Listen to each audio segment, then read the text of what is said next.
Dans une vidéo précédente, nous avons conclu que toute solution d'acide faible contient cet acide et sa base conjuguée. Le diagramme de prédominance indique les zones de pH dans lesquelles l'une ou l'autre de ces deux espèces est majoritaire. Il indique aussi la zone dans laquelle l'acide et la base conjuguée coexistent en quantité semblable. L'objectif de cette vidéo est de tracer ce diagramme de prédominance et de le justifier mathématiquement avec la relation entre le pH et le pKa établie dans une autre vidéo précédente. La relation entre le pH et le pKa s'écrit pH égale pKa plus log de la concentration molaire de la base divisé par la concentration molaire de l'acide. Dans un premier temps, je vais faire passer le pK de l'autre côté, il va devenir moins pKa, et je renverse complètement l'équation de manière à isoler log de la concentration de A- divisé par la concentration de HA.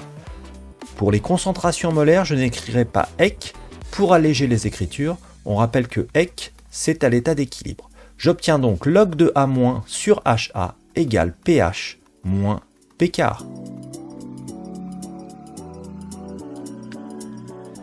L'étude va être divisée en 3 cas de figure. Premier cas, la concentration molaire de la base est égale à la concentration molaire de l'acide.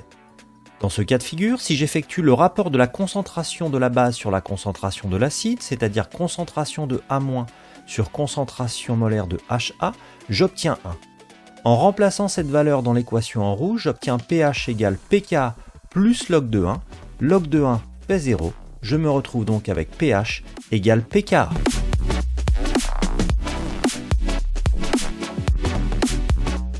Cela signifie que lorsque la concentration molaire de la base est égale à la concentration molaire de l'acide, le pH de la solution est voisin du pKa.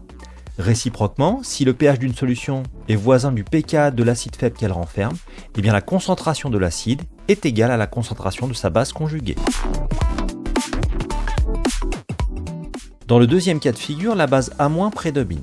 Cela signifie que la concentration molaire en A- est strictement supérieure à celle de l'acide. Si je divise à gauche et à droite par la concentration molaire de HA, qui est un nombre positif, eh bien ça ne change pas le sens de l'inégalité. En effet, lorsqu'on effectue 2 strictement supérieurs à 1, eh bien si je divise à gauche et à droite par 3, j'obtiens bien 2 tiers égale 0,67, strictement supérieur à 1 tiers 0,33. J'en déduis donc ici que la concentration de A- sur celle de HA est strictement supérieure à la concentration molaire de HA divisée par celle de HA, ce qui me donne 1. La concentration de A- divisée par la concentration molaire de HA est donc strictement supérieure à 1. On utilise maintenant une propriété des fonctions. Si f est une fonction strictement croissante, si x1 est strictement supérieur à x2, alors f de x1 est strictement supérieur à f de x2. Sur la courbe jointe, tu constates que la fonction logarithme décimal est une fonction croissante sur l'intervalle 0 non compris plus l'infini. Cet intervalle s'applique parfaitement à nos concentrations molaires qui sont strictement positives. Cela signifie que l'inégalité que nous venons d'écrire va conserver le même sens si on prend le logarithme décimal des deux membres. Ce qui nous donne log de la concentration de A- divisé par la concentration molaire de HA strictement supérieur à cause de la croissance de la fonction log à log de 1. On remplace log de la concentration molaire de A- sur concentration molaire de HA par pH moins pKa grâce à l'équation verte que nous avons écrite tout en haut. On remplace également log de 1 par 0. Cela nous donne pH moins pKa strictement supérieur à log de 1, donc supérieur à 0. En faisant passer le moins pKa à droite, il devient plus pKa, ce qui nous donne pH strictement supérieur à pKa.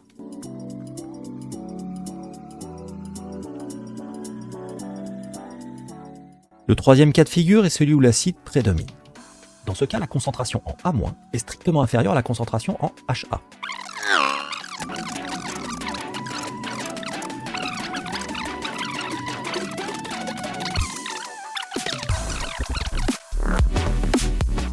Il en résulte que si la forme acide prédomine, la solution qui contient l'acide faible a un pH strictement inférieur au pKa.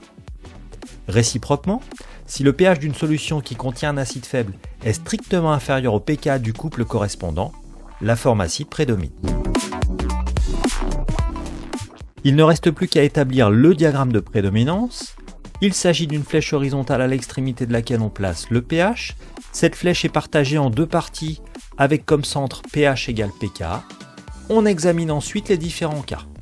Premier cas de figure, lorsque les concentrations sont égales, pH est égal à pKa, la réciproque est vraie.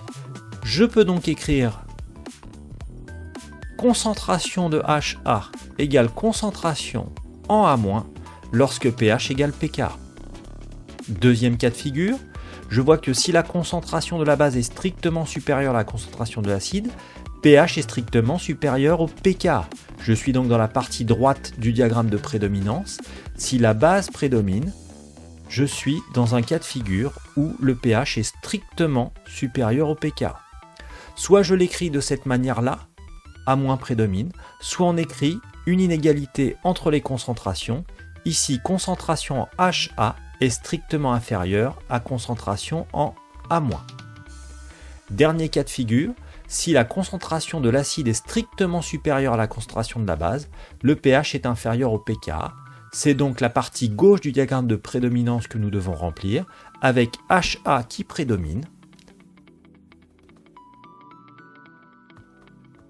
Et nous pouvons également écrire une inégalité, ici en l'occurrence concentration en HA strictement supérieure à concentration en A-.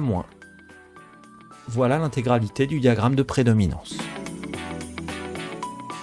Alors, prêt à calculer le pourcentage de la forme basique de l'acide faible à l'équilibre ? Ce sera l'objet de la prochaine vidéo. En attendant, tu peux télécharger le PDF de cette présentation en cliquant sur le lien présent dans la description de la vidéo. Un petit like pour m'encourager et à très vite.